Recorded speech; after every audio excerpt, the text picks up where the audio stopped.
은혜로우신 주님, 주께서 저희들에게 귀한 믿음을 허락하여 주시고 주님의 전에 올라와 하나님 앞에 예배할 수 있도록 인도하여 주심에 감사를 드립니다.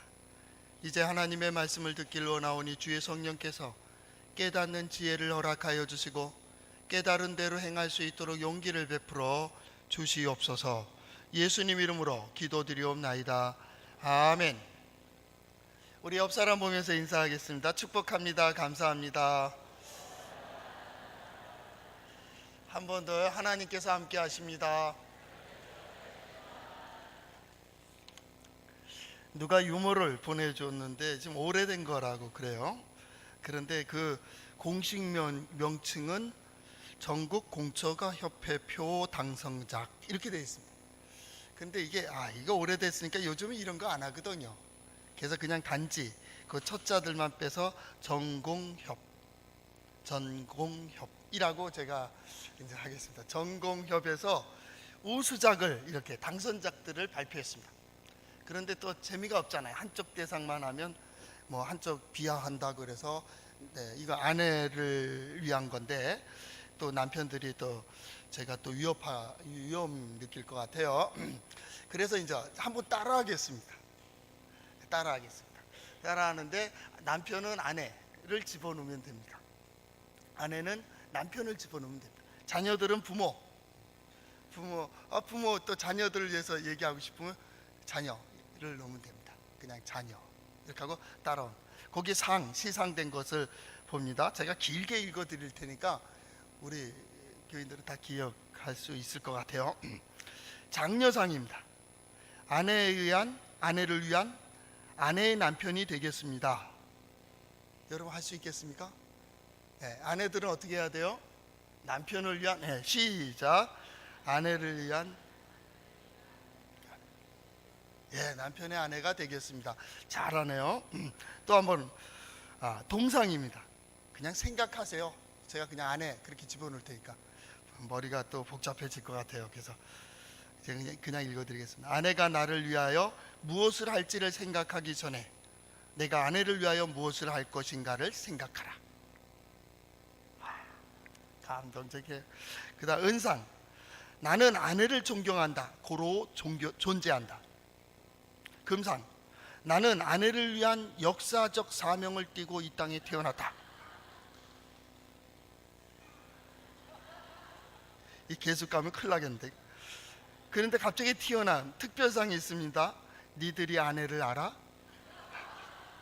같이 아프네. 바꿔 얘기하면 남편도 마찬가지입니다. 공로상. 나에게 아내가 없다는 것은 나를 2번 죽이는 것이오. 그럴 수 있죠. 마지막 대상입니다. 내일 지구의 종말이 온다 해도 나는 오늘 밥 짓고 설거지하고 청소하고 빨래를 하겠다. 죄송합니다. 아침부터 여기서 이걸 제가 이제 이번 주에 이걸 소개해야겠다 생각하면서 과연 나는 거기다 뭘 집어넣고 있나? 어떻게 살아갔나? 오늘 사명에 대해서 말씀을 드려야 돼서 말입니다. 이 시간에는 우리 가정에서 나의 사명, 또 우리 하나님 앞에서 나의 사명을 한번 생각하는 그러한 시간 되었으면 좋겠습니다. 한번 따라해 볼까요? 하나님의 말씀인 성경은 나의 신앙이요 나의 고백입니다. 주여 내게 무슨 말씀을 하려 하시나이까?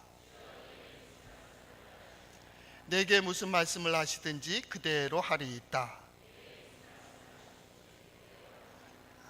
그대로 해서 하나님께서 이끌어 주시는 또 인도해 주시는 그 길을 따라가며 하나님의 영광을 보는 우리 성도들 될 수 있기를 바랍니다. 인생이 살아가면서 여러 가지 활동을 하는데 그 활동에 가장 큰 목적이 있다면 그것은 행복입니다. 우리가 일을 하는 것도 사람들을 만나는 것도 이 생활하는 모든 것은 행복입니다. 고생을 위해 고생하는 분은 없습니다. 행복을 위해서 고생하는 거죠. 그때는 고생이 아닙니다. 왜냐하면 그 단계를 넘어가기 때문입니다. 행복입니다. 오늘 함께 예배 드리는 이유도 행복을 위해서입니다.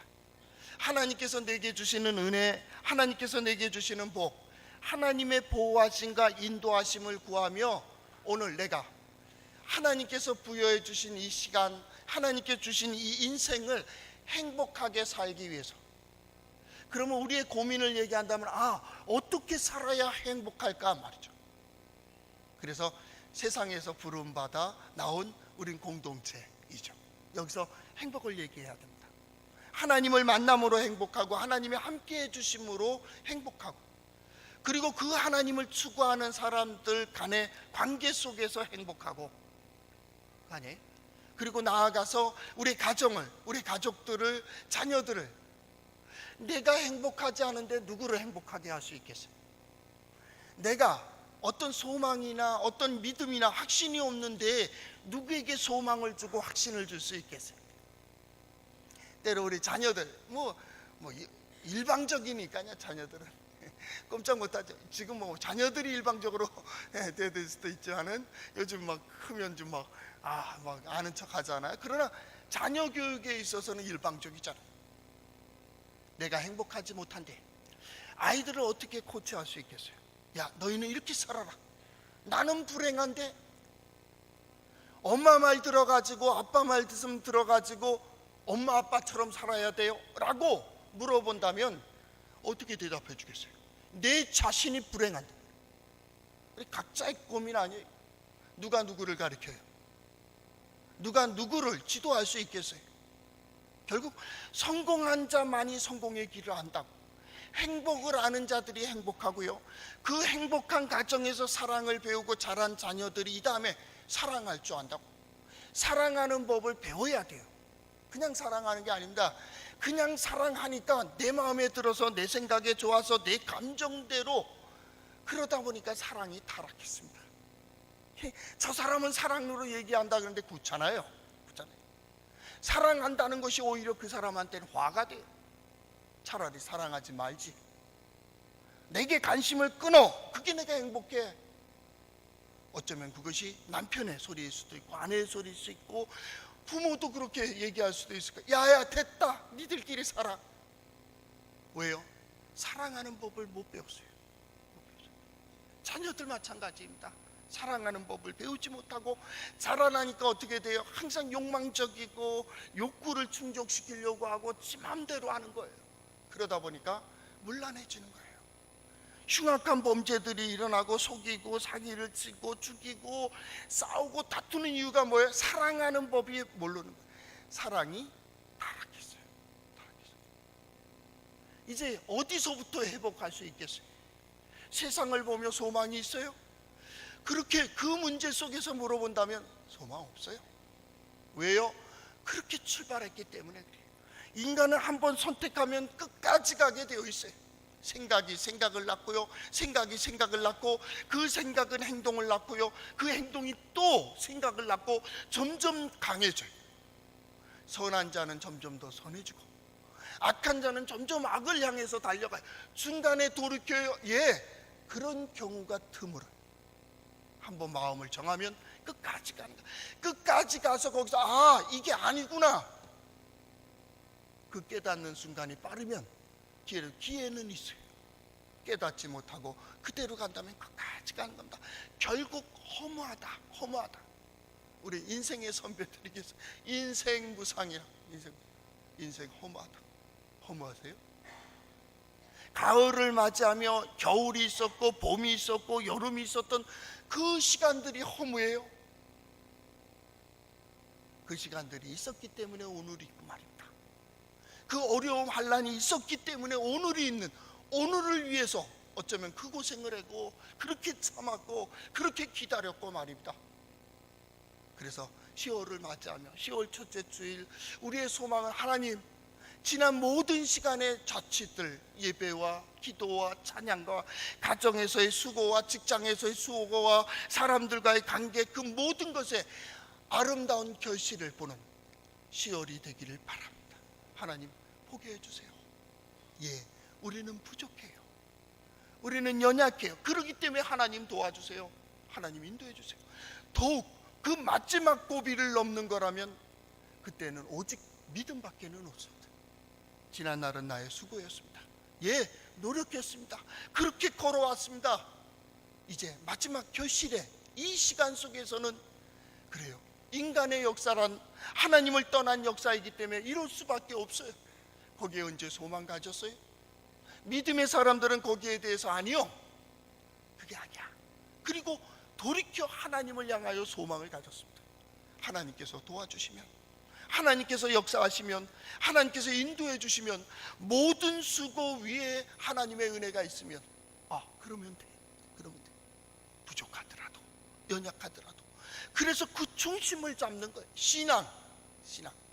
하나님을 신뢰하고, 하나님을 의지하고, 하나님의 은혜를 구하고, 주의 뜻이면.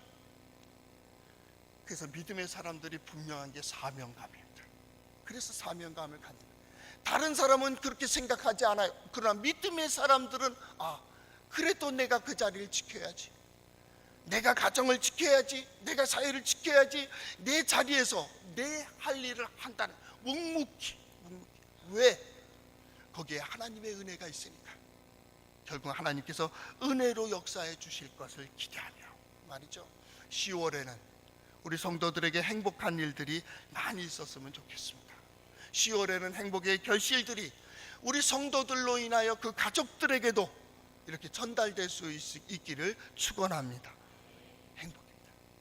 그래서 사람들이 언제 행복을 느낄까라는 것을 이렇게 조사해 봤습니다.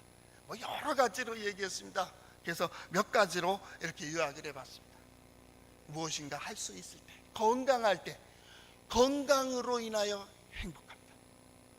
우리가 이렇게 숨을 쉬지만은요, 병원에 가서 중환자실 들어갔다 나오면요, 숨 쉬는 게 자체가 얼마나 감사한지. 기계로 숨을 쉰다니까요. 기계로 거친 숨을 쉬고 그것을 옆에서 지켜보는 그 모습은 애처로워요. 건강할 수 있을 때 숨 쉬면 말입니다. 10월의 공기도 신선한데 주일 예배드리러 나올 때 큰 숨을 한번 쉬면서 말입니다. 행복하다. 먹을 수 있다는 것 행복하죠. 건강해서 먹을 수 있다. 이것저것 다 먹을 수 있다는 것 말입니다. 때로는 건강이 약해지면요, 제한해요. 이거 먹지 마라, 이거 먹지 마라, 이게 어렵다. 그래서 많은 것을 차려놓고서도 꺽꺽거리고 있는 사람이 있어요. 못 먹어요. 그 사람은 숲만 먹고 있어요. 그런데 이것저것 먹을 수 있을 때 감사하다. 배가 부르면 어떤 느낌이 들어요? 어떤 분은 불쾌하겠지만은 대부분의 사람들이 행복합니다. 배가 부르면 행복합니다. 건강할 때, 뭔가 활동할 수 있을 때 말입니다. 뛸 수도 있고 걸을 수도 있고 말입니다. 무엇인가 들을 수 있을 때 행복합니다. 그거는 이제 1차원적인 거죠.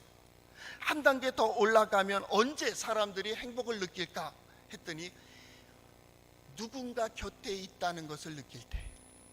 바쁠 때는 몰라요. 분주할 때는 몰랐어요. 근데 가장 어려운 그때에 누군가 옆에 서줬단 말입니다. 이때 행복한 거예요.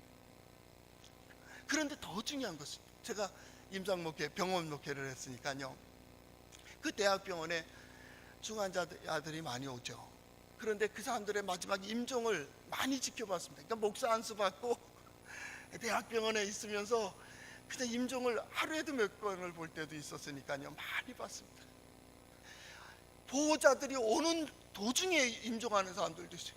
이게 사회복지사에서 목사님 한번 올라오시라. 그래서 올라가서 옆에 손을 붙들어 줍니다. 그러면 이렇게 돌아보는데 이게 가족일 줄 알았거든.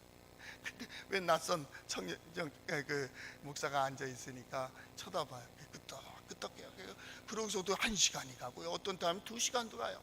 하는데 그때 그 표정들을 보면요, 그 고독한 시간, 하나님 앞에 홀로 설 수밖에 없는 그 시간에 누군가, 이웃이, 형제가 곁에 있다라는 것이 참으로 행복하다. 행복을 느껴요. 세 번째로 공통점이요, 소망을 가질 수 있을 때. 비록 힘들어요, 어려워요. 그래도 내일 좀 더 나은 내일이 있다고, 그리고 좀 더 나은 것이 이루어진다는 소망과 확신이 있을 때 사람은 행복해요. 그 어려운 일을 하면서요, 그 힘든 일을 하면서도요, 그 표정을 보면요, 어려워서 표정이 나빠지는 게 아닙니다. 매일 인상 쓰고 사는 사람들이 있습니다. 이게 10년, 20년 지나면요, 그대로 굳어요. 할머니가 되면요 고약해집니다. 애들이 보기 싫어해요. 지금부터라도 고치세요. 거울을 보세요. 거울을 보고서 웃어보세요. 이왕이면 남에게 무섭게 보이게 하려고 인상 쓰는 분이 있는데 절대 안 무서워합니다. 그게 안 보면 됩니다. 그런데 스스로는 불행합니다. 행복을, 얼굴이 중요합니다. 이 얼굴의 표정에서 행복이 느끼는 거예요. 그죠? 소망이 있을 때 그 보면 힘든 일을 하는 사람들이 있습니다. 그 옆에 가서 얘기하고 또 신방도 해봅니다. 그런데 땀을 닦으면서도 웃어요. 우리 애가요 이제 대학 졸업해요. 우리 애가요 이번에 무슨 취업했어요. 우리 애가요 이렇게 했어요. 우리 애가 직장에 다니면 나보고 이렇게 해준대요. 소망이 있어요. 소망이 있을 때 사람 뭘 느껴요? 행복을 느껴요. 야, 이게 다 1차원적인 겁니다. 자기를 위하여 자기의 감정입니다. 한 차원 더 진정한 행복, 빼앗을 수 없는 행복 중에 하나가 누군가를 위하여 수고하고 있다고 느낄 때, 특별히 사랑하는 사람이라면 더 좋겠죠. 누군가를 위해서 내가 수고하고 있다, 헌신, 봉사하고 있다. 남편을 위하여, 아내를 위하여, 자녀들을 위하여. 만약에 이것이 남편을 위하여, 자녀들을 위하여 헌신하는 것이 아니고 희생당하고 있다면 아이고 내가 이 인생이 이게 뭐냐 그럴 거 아니에요. 여성들이 밥할 때 그럴 거 아니에요. 이놈은 내가 밥순인가 식순인가 막 밥만 만들어 이럴 거 아니에요. 이거 예. 남자들도 나가서 일하면서 내가 누구 때문에 고생하나, 저 자식 때문에 고생하지. 자신도 불행해, 자신도. 그런데 그것으로 우리 가족들이 행복할 수 있다면, 가족들이 배부를 수 있다면, 가족들이 꿈을 키울 수 있고 가족들이 뭔가 할 수 있다면 그게 뭐예요? 예, 헌신의 기쁨, 누군가를 위해서 수고하는 것. 더 중요한 게 있습니다. 그 최고의 사명이 있습니다.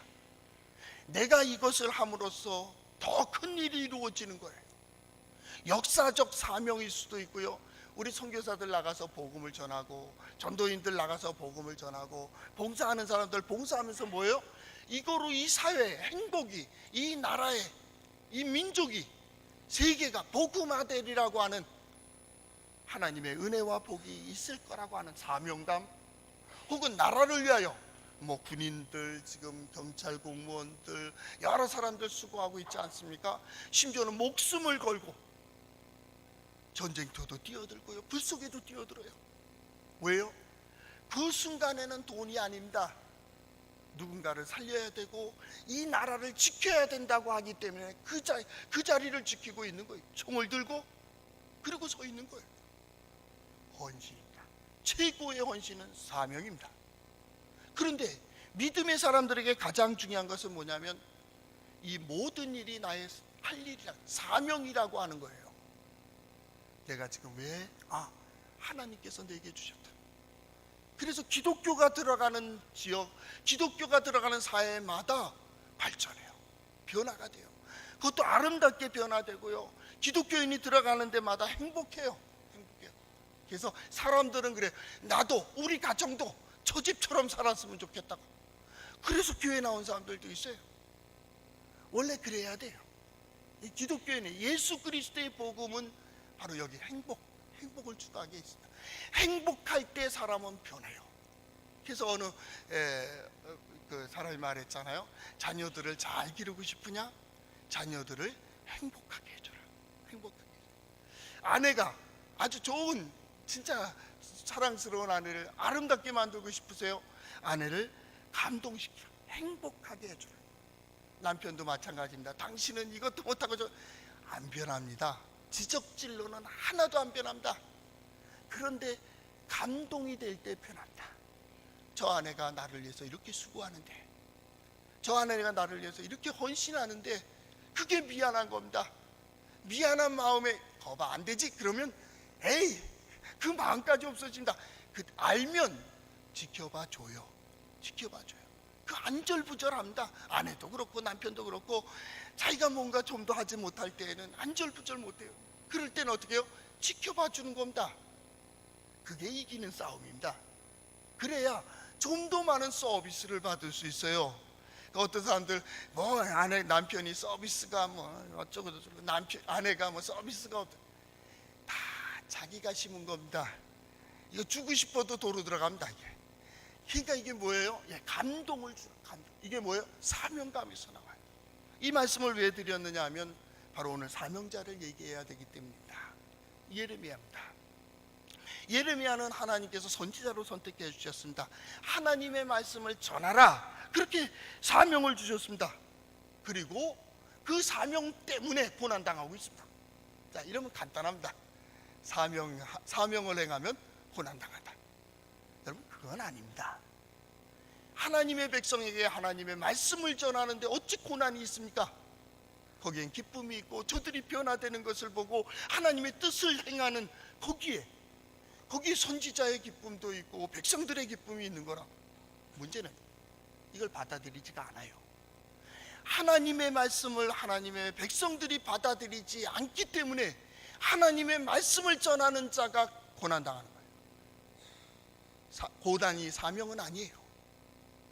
여러분, 결혼해서 여러분 결혼 무덤이 되기 위해서 결혼하지 마세요. 결혼은 무덤이다 이렇게 생각하는 사람들인데, 결혼하면 행복해요. 첫째는 누군가 곁에 그래도 평생 같이 있을 사람이 있잖아요. 혼자 있는 것은 그렇게 좋아 보이지 않아요. 그러니까 함께 하는 게 좋아요. 누군가 있잖아요.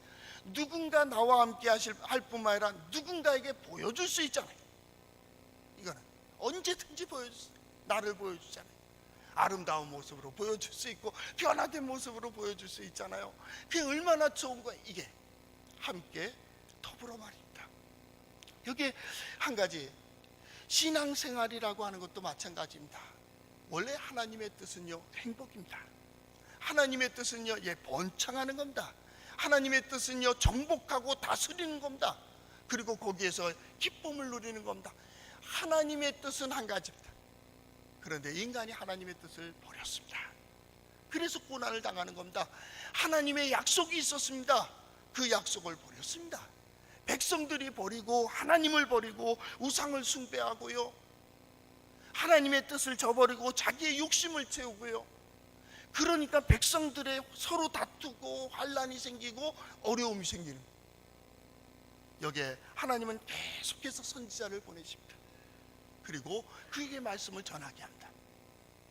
여기 한 가지, 7절 말씀에 이렇게 되어 있습니다. 여호와여 주께서 나를 권유하심으로 내가 그 권유를 받았습니다 라고 되어 있습니다. 하나님께서 권유하셨다고. 이 권유하셨다라는 말을 히브리어로 보면요, 이 원래의 뜻은 뭐냐면 설득하신 겁니다. 나를 설득시켰어요.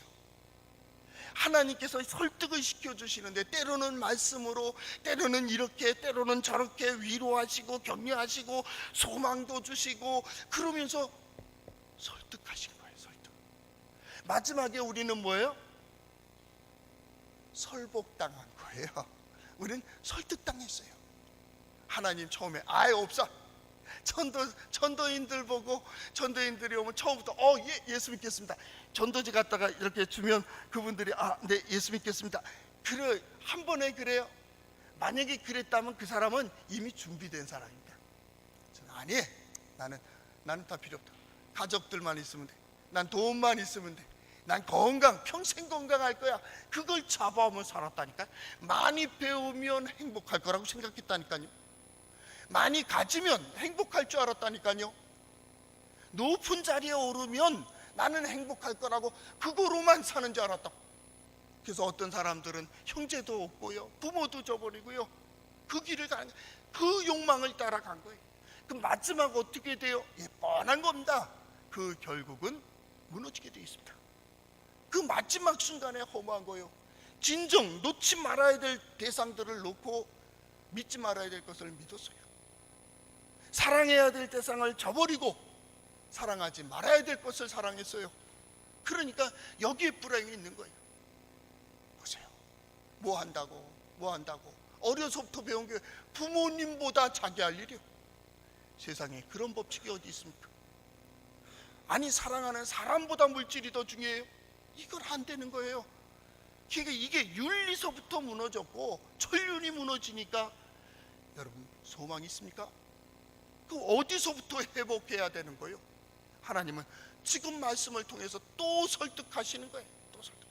그 고집쟁이를 말입니다. 하나님께서 설득하시고 이렇게 쓰다듬어 주시고 저렇게 쓰다듬어 주셔서 그 사람으로, 하나님의 사람으로 세운 사람들이 성경의 인물이에요. 아브라함이 그랬고, 이삭이 그랬고, 야곱이 그랬고, 또 기드온이 그랬고, 모세도 그랬고. 모세 그러잖아요. 나는 말 못하는 사람입니다. 아니, 내가 너를 보낼 테니까, 내가 너와 함께 한다니까. 저는 말을 못합니다. 그러니까 못 갑니다. 그래, 야, 입을 누가 지었는데 계속 설득합니다. 설득하고 또 설득. 그 품속에 손을 집어넣어봐라. 문둥병이 바랬습니다. 또 손을 집어넣어봐라. 환해집니다. 너 지팡이 던져봐. 뱀이 됐습니다. 다시 잡아봐. 지팡이가 됐습니다. 이렇게 설득합니다. 기도원도 마찬가지입니다. 하나님이 너와 함께 하신다. 그러니까 자신 있게 나가. 자신 없습니다. 없습니다. 그런데 그 자리에 섭니다. 오늘 예레미야도 그 9절 말씀 하반절에 나의 마음이 불붙는 것 같아서 견딜 수 없습니다. 왜? 그 전반절에 이렇게 됐습니다. 내가 다시는 여호와를 선포하지 아니하며 그의 이름을 말하지 아니하리라 하면 복음을 안전할 수 있습니다. 안전하면 나도 그냥 편안히 살 수 있습니다. 그런데 이 길을 가는 거예요. 왜요? 하나님께서 그를 감동시켰어요. 그를 설득했어요.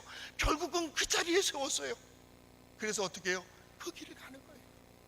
우리 부모님들 이 모습들을 보면서 그런 거 있잖아요. 자녀들을 위해서 헌신한다, 희생한다. 뭐 자녀들 그냥 은혜 모르고서 배은망덕한 이들이 있어가지고 아이고 헛고생했다, 자녀들 다 필요 없어, 뭐 그런 말들까지 하지만 진정 자녀들 필요 없습니까? 얼마나 마음이 답답하면 그 말씀까지 하겠어요. 그런데 자, 이번에 이제 30대 40대 뭐 자기 계획을 갖는 분들도 있지만 우리는 저렇게 되지 말아야지. 그렇게 돼요? 자식인데, 자식에게 뭐가 아까워요? 오늘, 아니 당장이라도 안 돼, 나는 살아야지. 그랬다가 자식이 와서 무릎을 꿇으면 어쩔 수 없는 거요. 왜요? 부모니까. 이걸 어떡하냐고. 이건 혈륜이라고 하는 거예요. 감동. 하나님께서 감동시켜 부모로 세웠다고. 처음부터 부모예요? 아니에요. 만들어져, 결혼식을 하고 아이를 낳고 그 다음 만들어져 가는 거예요. 만들어져. 성도들도, 신앙인들도 마찬가지입니다. 하나님께서 만드시는 거예요. 처음부터 우리가 신앙생활 잘했어요? 혹은 신앙생활 했어요? 하늘이 있어요? 아니, 안 믿었다니까요. 그런데 하나님 없어, 하늘을 안 믿어. 하늘을 갖다가 두려워하지 않던 사람이 한 가지 일하고 저런 일하고 이런 일 하면서 어떻게 돼요? 계속 마음에 이래도 하나님 없어? 이래도 하나님 역사하지 않는다고? 하나님 계속 설득하시는 거예요. 그 마지막에 이제 하나님이다. 그래도 놓지 못한 끈들이 있어갖고 그것을 더 의지합니다. 하나님께 기도하기보다는, 하나님을 의지하기보다는 이것 그것의 한계를 보면서 이래도 또 그걸 의지해, 이래도 이걸 믿어.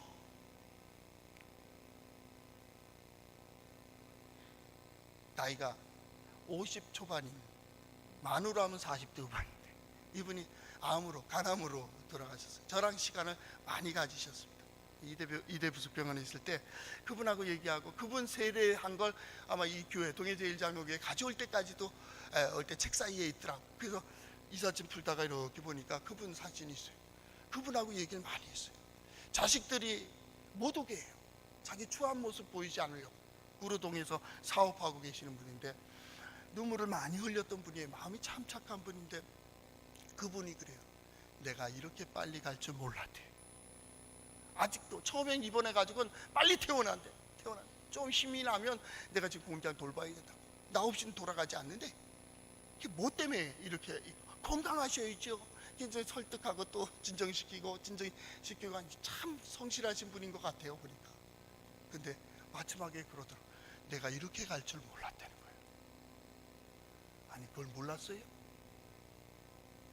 자신도 그랬을 거예요. 올 때는 순서 있지만 갈 때는 순서 없어. 그때 뭘 의지하느냐? 돈이요? 아무리 쌓아올려도 연장하지 못합니다. 권력이요? 상관없어요. 누우면 똑같아요. 뭘 의지했다는 거예요? 사람이요? 기술이요? 의사도 죽어요. 의사도 자기 부인과 병 때문에 부인과 담당 교수가 죽어요. 뭘 보장할 수 있겠어요? 결국 우린 그걸 본 거예요. 그래서 우리는 하나님을 향해 서는 거예요. 하나님 의지하고 하나님 믿고 살겠다고. 그러기 때문에 누구도 못 끊는 거예요. 에이, 나 오늘도 신앙생활 그만둬. 하지만 해보시라고. 다 여기 지금 보니까 그래도 만만한 사람들, 성깔 좀 있고 학식도 있고 좀 가지신 분들도 있고 말 잘하는 분들 있고, 여기 계실 분들이 아니에요. 여러분들 여기 계실 분들입니까? 아니에요. 근데 왜 여기 계세요? 하나님이 손 쓰셨어요. 너 나 의지하고 살아. 나 믿고 살아. 에이, 안 믿을래요? 속에서 불 붙는 것 같아요. 걔가 성도들끼리 다투거나 싸우지 마세요. 당신이 그러지 않아도 괴로워요. 좀 더 아름답게 살고 싶어서. 그만두면 시원하다니까. 그런데 마음이 불 붙는 것 같다고요. 불 붙는 것 같아요. 왜요? 사명자인 선지자나 우리 신앙이나 똑같다고요. 하나님께서 그렇게 인도해 주신다. 그 어려움 속에, 그 속에서부터 나오는 고백이 뭡니까?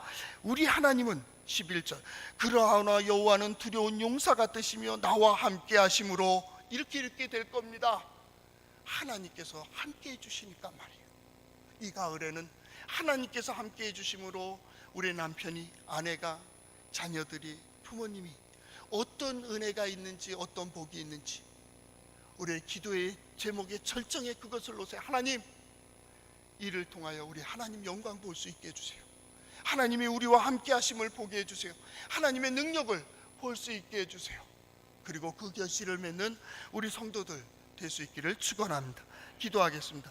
사랑의 주님, 주께서 저희들에게 믿음을 주시고 또한 사명을 주셔서 오늘 주의 전에 올라와 예배하게 하여 주심에 감사를 드립니다. 하나님이여, 이 10월에는 우리 성도들이 하나님의 주시는 그 은혜의 결실을 맺게 하여 주시옵소서. 10월에는 하나님 앞에 예배하며 기도하며 찬양하며 가졌던 모든 것의 결실을 맺게 하여 주시옵소서. 막혔던 길들이 열려지는 역사가 있게 하여 주시고, 무거운 짐들이 풀어지는 역사가 있게 하여 주시고, 연약한 이들이 강건해지는 역사가 있게 하여 주시고, 질병을 가진 이들이 치유되는 역사가 있게 하여 주시옵소서. 그래서 믿음의 가정에서부터 회복되게 하여 주시고, 믿음의 가정이 회복됨으로 지역이 회복되고 이 민족이 소망 있는 민족으로 굳게 설 수 있도록 하나님 도와 주시옵소서. 예수님 이름으로 기도하옵나이다. 아멘. 예수의 이름